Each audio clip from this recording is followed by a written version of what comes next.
Hello girls, today I will teach you क्या पढ़ाएगी ma'am? Lesson number 6. Which lesson?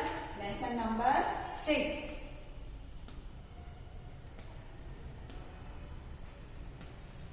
Keep the surroundings clean. क्या lesson है girls? Keep the surrounding clean. Keep the surrounding clean का मतलब क्या होता है? हमें हमारे आसपास की जगह को साफ सुथरा रखना चाहिए. अब ये एक मेरे आपसे क्वेश्चन है, रखना चाहिए या नहीं रखना चाहिए? कि सिर्फ हमको हमारे घर को क्लीन रखना चाहिए और घर के बाहर हमको सारा कचरा फेंकना चाहिए? Is it true?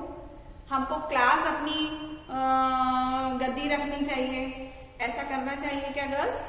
कि हम अपनी क्लास को अपनी बेंच को साफ रखें और दूसरे की बेंच के आसपास कचरा डाल दें, पेपर्स टीयर करके डाल दें, अपना खाना हमको नहीं पसंद आया हमारा लंच बॉक्स तो हम डाल दें? ये करना चाहिए? नहीं. तो ये लेसन जो आज आपका है ये है क्लीनिनेस के बारे में है कि हमको हमारे आसपास साफ सुथरा सफाई रखनी चाहिए. तो क्यों रखनी चाहिए? यदि आप साफ सुथरा नहीं रखेंगे तो कचरा यदि आप ऐसे पड़ा रहेगा तो उसमें कचरे में मक्खी होंगी, मच्छर होंगी, ये सब होगा और क्या होगा? आप लोग बीमार हो जाएंगे.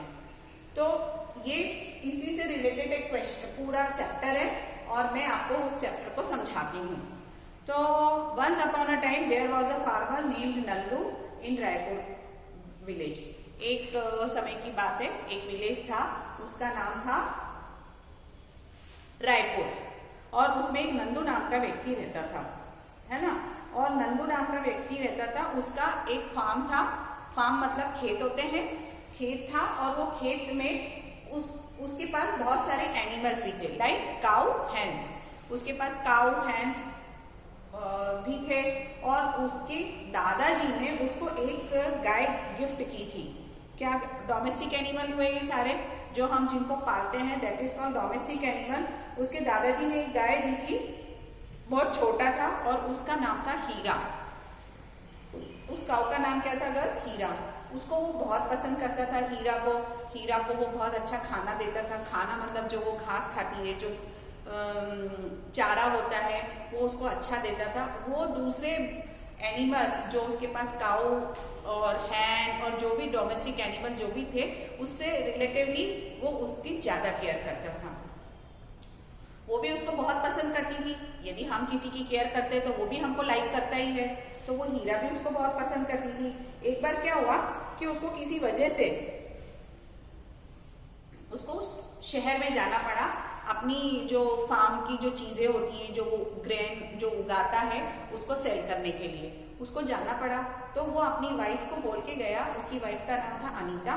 वो अपनी वाइफ को बोल के गया कि तुम है ना सारे एनिमल्स का बहुत ख्याल रखना और उनको टाइम टेबल से खाना बोलते हैं ना, चारा देना, पानी देना. तो जो उसकी वाइफ थी ना, उसको डोमेस्टिक एनिमल या उसकी कोई भी एनिमल उसको बिल्कुल भी पसंद नहीं थे. उसने क्या किया, ना उनको खाना दिया, ना पानी दिया, ना चारा दिया, कुछ नहीं दिया. उसने क्या किया, उसको छोड़ दिया. और वो जो आसपास जो घास उगी रहती है तो उसने वो खाई, पूरे दिन वही खाई. फिर वो जब वो पूरे दिन ऐसे ही घूम रही थी, वो काऊ जिसका नाम हीरा है, वो घूम रही थी तो उसको एक गार्बेज का डंप मिला. क्या मिला? डंप. जो बहुत बड़ा डब्बा होता है ना, जो पहले ऐसे बड़ी बड़ी ऐसे गार्बेज का टैंक रखा रहता है, उसमें अपन अपने घर का पहले सारा कूड़ा, गंदा वेस्ट मटेरियल सब हम उसमें डाल देते हैं. That is called garbage dump. तो अब वो हीरा ने पूरे दिन वो खा लिया और वो गार्बेज के डंप के वहां पहुंच गई. उसको वहां पर बहुत सारी चीजें दिखी, वहां पर बहुत सारी मक्खियां भी थी और सब कचरा जो भी सब डालते हैं अपने घर का वो सब था ही. तो उसने वो खा लिया. अब शाम को वो खा लिया. अब वो जो इसका नाम क्या था अपना फार्मर का, नंदू जब सिटी से वापिस आया तो उसने सबसे पहले अपनी हीरा को देखा. उसको वो बहुत पसंद करता था. उसने उसको देखा, उसको तो क्या हुआ, नंदू उसको देखकर वरीड हो गया कि वो उसको क्या लगी, थोड़ी लेजी सुस्त लगी. उसको ऐसा लगा कि उसको कुछ प्रॉब्लम प्रॉब्लम हो रही है। तो उसने सोचा क्या प्रॉब्लम हो रही है, मैं तो उसको सुबह अच्छा छोड़ के गया था। फिर उसने दौड़कर वो वहीं गांव में एक डॉक्टर थे, एनिमल्स के डॉक्टर, उनके पास दौड़ के जाता है वो और उनको बताता है। तो वो डॉक्टर उस जब काऊ को देखते हैं तो बोले कि इसको ब्रीथ करने में प्रॉब्लम आ रही है, इसने कुछ ऐसा खाया है जो उसकी ब्रीथ वाली जो नली होती है उसमें फंस गया है, जिससे इसको सांस लेने में दिक्कत होती है। तो बोले हाउ इट्स पॉसिबल। नंदू को थोड़ा सा स्ट्रेंज लगता है, मैं तो उसको घर में बहुत अच्छा खाना देता हूँ और मैं तो उसका बहुत ख्याल रखता हूँ। तो पीछे से जो उसकी वाइफ थी वो बोलती है आज मैंने उसको कोई वो नहीं दिया था और वो ऐसे बाहर ही घूम कर ही उसने कुछ खाया और वो जो डंप है, जो गार्बेज का डंप है, वो वहां पर भी चली गई थी। तो वो उस पर बहुत नाराज होता है। तो डॉक्टर बोलते हैं कि नहीं, ये इसमें इसकी गलती नहीं है, इसमें we are all are responsible, हम सारे लोग रिस्पॉन्सिबल हैं। तो वो ऐसे शॉक्ड हो जाता है, हाउ इट्स पॉसिबल, हम कैसे रिस्पॉन्सिबल है, हम तो हमारे पेट्स को अच्छा खाना खिलाते हैं। तो उसने फिर डॉक्टर ने पूछा उनसे कि आपके घर में आप खाना खाते हो और खाना बच जाता है तो आप कहाँ डालते हो? तो बोले वो डंप में, जो गार्बेज का डंप था वहाँ डालते हैं। फिर और भी जो भी आपका घर का जो वेस्ट चीज होती है वो आप कहाँ डालते हो? तो बोले उसमें डालते हैं।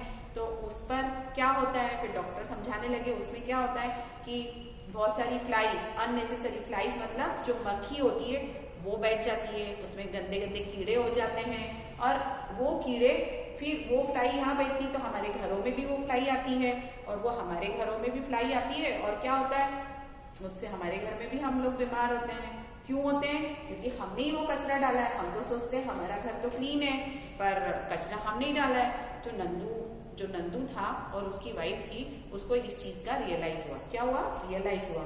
उसने बोला सच बीते, ये तो हमारी गलती है, हमने तो बहुत बड़ा ब्लंडर कर रहे हैं।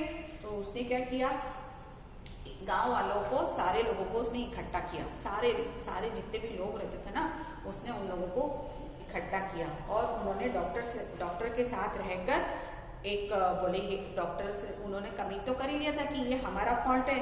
तो उन्होंने क्या किया, सारे डॉक्टरों से मिलकर, डॉक्टर के साथ मिलकर उसने गांव वालों को इकट्ठा किया और एक उन्होंने मीटिंग की। फिर डॉक्टर ने उनको हाइजीन के बारे में बताया। उन्होंने बताया कि हमको एनिमल्स की कैसे केयर करनी है, खुद की कैसे केयर करनी है और हमारे आसपास जो सराउंडिंग एरिया है हमको उसको कैसे क्लीन रखना है, नीट कैसे रखना है, ये उन्होंने उसको बताया। तो उसको गांव वालों को बताया। गांव वालों ने भी सोचा डॉक्टर साहब बहुत सही बात बता रहे हैं, यदि हम अपने आसपास की सराउंडिंग यदि हम क्लीन रखेंगे तो हमारे घर में कोई बीमारी नहीं आएगी। उन सब लोगों ने प्रॉमिस किया और उन्होंने उस कचरे को, जो डंप में जो हम गार्बेज डालते थे, उन्होंने एक प्रॉपर तरीका भी बताया कि हम इस कचरे का हमको कैसे उसको फेंकना है, कैसे इसकी रिसाइकल कर सकते हैं। तो one should not throw open, हमको कभी भी कचरे को ऐसे बाहर नहीं फेंकना चाहिए, कहीं पर भी नहीं फेंकना चाहिए। और हमें हमारे एनिमल्स की भी प्रॉपर केयर करनी चाहिए। तो डॉक्टर ने ये सारी चीजें बताई और सारे लोगों को भी बहुत समझ में आ गया कि डॉक्टर ने सही कहा है।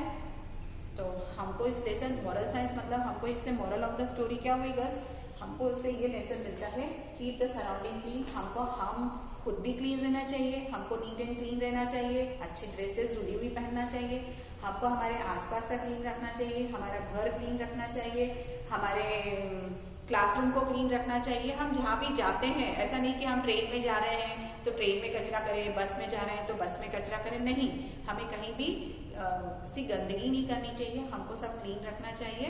तो if we will do this, हम ये करेंगे, एवरीबडी डू दिस, सब करेंगे, तो हमारा शहर, हमारा देश नीट एंड क्लीन रहेगा और हाइजीन रहेगा और कोई भी बीमार नहीं होगा। तो this is all about the lesson. Next time मैं आपको साथ में इसके क्वेश्चन आंसर और एमसीक्यू जो भी एक्सरसाइज है वो भी मैं आपको सेंड करूंगी। और गर्ल्स, ये हमारे 6 लेसन कंप्लीट हो गए, मतलब हमारा जो पीरियोडिकल टेस्ट होती है हमारी, उसका पूरा का पूरा अपना कंप्लीट हो गया है। अब इसको सिर्फ हम रिवाइज करेंगे और हम उसको लर्न करेंगे और एग्जाम देंगे। फिर हम जब सेकेंड टर्म की एग्जाम आएगी फिर हम नए नए चैप्टर पढ़ेंगे। ओके।